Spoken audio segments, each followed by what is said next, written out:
रायपुर गांव में सूरज डूब रहा था। रायस्तर अपने दोस्त ज्ञान भाई के साथ खेतों में खेल रहा था। शाम गहराने लगी थी और रात होने वाली थी। तभी रायस्तर की माँ हाथ में डंडा लिए दौड़ती हुई आई और चिल्लाई, बेटा जल्दी घर चल, रात होने वाली है और वो सिर कटा तुंग तुंग का समय हो चुका है। रायस्तर ने बिना सवाल किए माँ के पीछे पीछे कदम बढ़ाए। जाते जाते उसने देखा गांव के लोग भागते हुए अपने अपने घरों के दरवाजे खिड़कियां बंद कर रहे थे। डर और सन्नाटा हवा में तैर रहा था। रायस्तर ने माँ से पूछा, माँ हर रात लोग दरवाजे खिड़कियां क्यों बंद कर लेते हैं? माँ ने गहरी सांस ली और धीमी आवाज में बोली, बेटा हमारा गांव श्रापित है। रात होते ही सिर कटा तुंग तुंग की आत्मा गांव में घूमती है। वो घर घर जाकर लोगों को ढूंढती है और मार डालती है। ये सुनकर रायस्तर का दिल दहल गया। माँ ने उसे डांटे हुए घर के अंदर खींच लिया और दरवाजा जोर से बंद कर दिया। रायस्तर रात भर सोचता रहा, ये सिर कटा तुंग तुंग आखिर है कौन? इसका सिर कहाँ गया? रात के 10 बज चुके थे। गांव में सन्नाटा पसरा था सिवाय एक छोटे से घर के जहाँ कुछ नशेड़ी गुंडे शराब पी रहे थे। तभी आसमान से सिर कटा तुंग तुंग जमीन पर उतरा। उसका धड़ डरावना था और हाथ में एक खंजर चमक रहा था। नशे में धुत गुंडों ने उसे देखा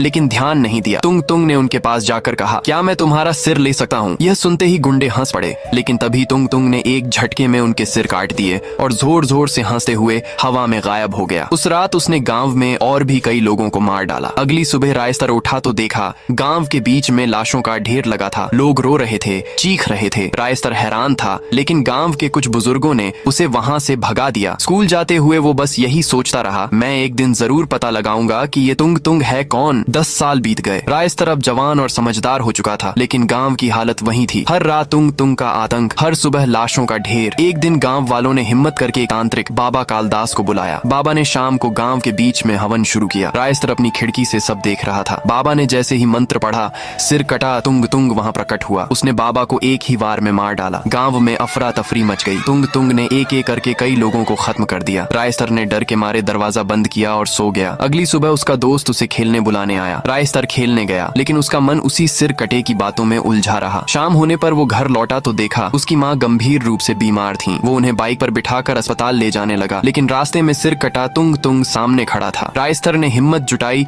और गिड़गिड़ाया, मुझे जाने दे, मेरी माँ बहुत बीमार है। अगर उन्हें अस्पताल न पहुँचाया तो वो मर जाएंगी। तुंग तुंग ने ठहाका लगाया। तभी रायस्तर की माँ ने कमजोर आवाज में कहा, तुलसीराम रुक जा, वो हमारा बेटा है। रायस्तर चौंक गया, लेकिन इससे पहले कि वो कुछ समझ पाता, तुंग तुंग ने उसका सिर धड़ से अलग कर दिया। गांव में सन्नाटा छा गया और सिर कटा तुंग तुंग हंसते हुए हवा में गायब हो गया। अगर आपको भी इस वीडियो का भाग 2 चाहिए तो इस वीडियो को लाइक करें और कमेंट में लाल दिल भेजें। और वीडियो देखने के लिए धन्यवाद।